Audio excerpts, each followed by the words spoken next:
Préfète, vous venez de détailler les chiffres de la délinquance en Essonne. Ils sont plutôt maîtrisés pour cette année?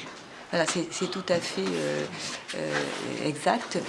Donc là, ce que j'ai tenu à souligner, c'est l'implication des services, puisque si on arrive à une baisse de 5,77% pour l'ensemble du département, c'est parce qu'il y a eu une très forte implication des gendarmes et des policiers et une très forte occupation du terrain, dont les indicateurs qui sont à la baisse et qui sont très importants pour les personnes. Une baisse très significative, autant en zone police qu'en zone gendarmerie, des cambriolages, des vols de véhicules, ce qui montre effectivement qu'il y a eu cette implication au plus près du terrain. Justement, sur le terrain, il y a la police de sécurité quotidienne qui sera mise en place prochainement. Vous pouvez nous en parler? Donc la police de sécurité du quotidien, c'est comme l'a rappelé le ministre de l'Intérieur hier, c'est une politique de reconquête des territoires, de tous les territoires. Donc avec cette police du sur-mesure, c'est donc l'un des chantiers phares du président de la République que nous allons mettre en œuvre dès à présent sur le département, puisque la demande du ministre de l'Intérieur, c'est qu'on parte de la synthèse des concertations qu'on a menées pendant plusieurs mois pour pouvoir répondre vraiment aux attentes du terrain. Ensuite, on sera évalué de manière aléatoire avec un panel de personnes, qu'il s'agisse des entreprises, des élus, des citoyens, pour montrer l'évolution de la méthode de travail.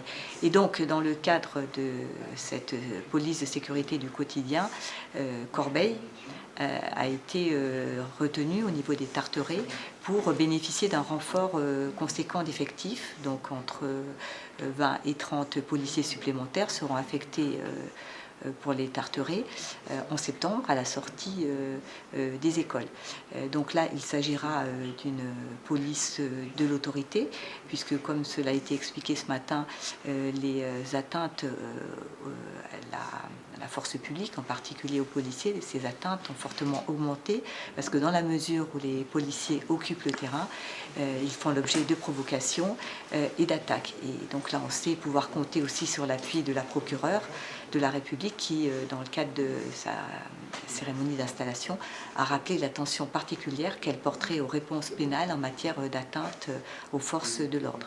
Donc nous n'allons pas attendre bien sûr septembre, un travail avait commencé sur les Tarterets, mais il sera donc intensifié. Ce n'est pas pour autant que le territoire de la Grande Borne à Grigny sera délaissé, puisqu'il y a des moyens très importants qui, après la terrible agression du 8 octobre, ont été mis en œuvre, à savoir 24 policiers supplémentaires au commissariat de Juvisy dont dépend Grigny, mais également une demi-CRS qui est présente en permanente et des effectifs départementaux qui sont également affectés sur Grigny.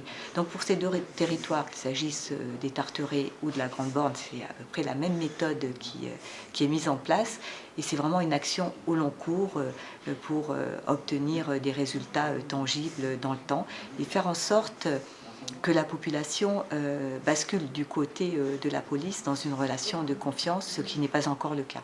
Je vous remercie, Madame la Préfète.